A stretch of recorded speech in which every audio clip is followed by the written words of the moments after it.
Happy birthday, Blaine Barcus. This is a picture of you when you were 20 years old.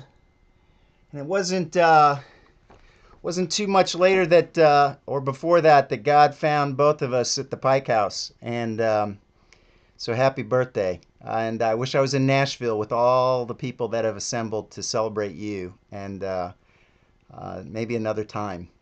Hey, I was thinking a couple things. I was thinking about that summers after we came to faith and graduated and playing a lot of hoops there in Kirkwood. And I remember just whooping you all the time because you were just a slow drummer.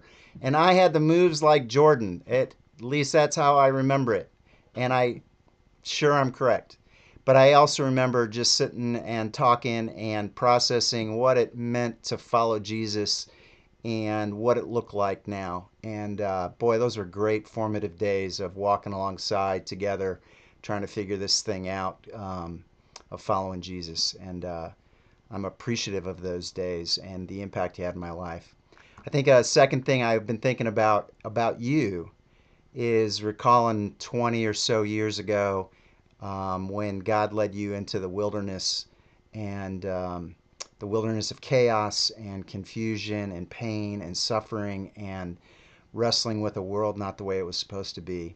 And I look back on the way you walked that out with God 20 years or so later, and boy, I just have tremendous respect and honor for you for the way you did that, and would hope that I would be able to do the same, and that my kids would have someone like you that would set an example like that for them. And then the third thing is what we do at our home on birthdays is we quote from Henry Nouwen, who says, to celebrate a birthday means to say to someone, thank you for being you. Celebrating a birthday is exalting life and being glad in it. And on a birthday, we don't say thanks for what you did or accomplished. We say thank you for being born and being among us. And it's a time that we lift someone up and let everyone say, we love you. And so, Blaine, I am glad you're on the planet. I'm glad for the day you were born. I'm glad for the place you have in my life, and hope that someday those days will be new again. And until then, you always have a place at my fire, and there's always a plate at my table for you and your family. Ciao.